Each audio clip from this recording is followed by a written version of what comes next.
Donald Trump's former lawyer slash fixer, Michael Cohen, has reportedly agreed to a plea deal with special prosecutor Robert Mueller. As part of that plea deal, Michael Cohen is going to plead guilty to lying to Congress as part of their investigation and his past testimony. And in exchange, he's going to fully cooperate with the Mueller probe and give them everything that they ask for. This is not the first deal that Cohen has made. There's been reports for several months that Cohen is also working with prosecutors in the state of New York. They're looking at all kinds of things: tax fraud, charitable fraud, business dealings, all kinds of things that Trump and his associates are involved in. But now, after months of speculation, Cohen has agreed to this plea deal with Robert Mueller. Here's why this is important, and this also helps explain a little bit why Donald Trump's been freaking out about the probe for the last few days. Cohen knows everything. There is nothing that happened in Donald Trump's life while Cohen was involved that Cohen didn't know about. That's why he was the fixer. He's the one who helped arrange the payment to Stormy Daniels. He's the one who knew about the meeting that took place in Trump Tower. He knows about Donald Trump's finances. He knows where the money comes from. He knows where the money goes. And he is one of the guys who helped make sure nobody else knew about it. Cohen is the guy. And now Mueller's got him cooperating.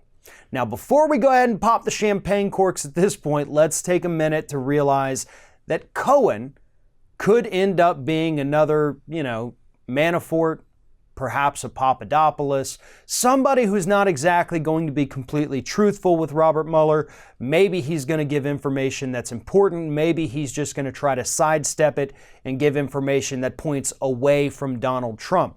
Again, we're not going to know anything until we get that final report or until we get some kind of report from this investigation. But assuming Cohen is going to fully cooperate and give Mueller everything he wants and not lie about anything, then this not only should be the beginning of the end of the Mueller probe, but it should also possibly be the beginning of the end of the Trump administration.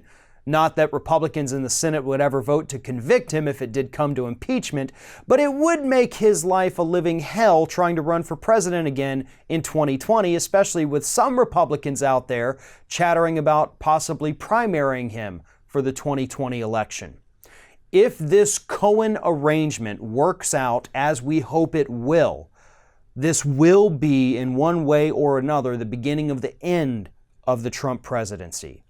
Assuming they go to impeachment after this final report, if we get the information we need and we can link Trump to a crime, whether it's tax evasion, tax fraud, perjury, obstruction of justice, or possibly even the big collusion, which is going to be the hardest thing to prove, any one of those other things, though, is going to make it very hard for this man to run for president again.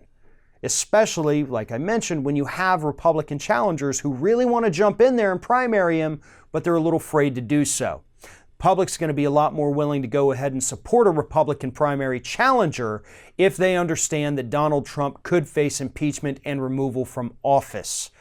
It's not going to sit too well with the public at that point.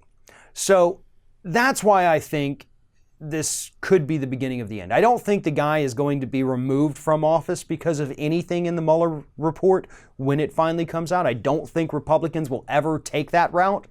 But what it could do is damage him enough to where a Republican primary challenger can swoop in and primary him out of existence. And right now, that is the best thing we can hope for, because I can promise you, most of the Democrats that are kicking around the idea of running in 2020, they wouldn't stand a chance against the cult of personality that Donald Trump has created. And that is a problem for the Democrats. But hammering him, destroying his reputation, showing the criminality of his entire life, that is something that Republicans could jump on, primary him, run against a Democrat, and then hopefully lose and get rid of all of the corruption and stink from this administration in 2020.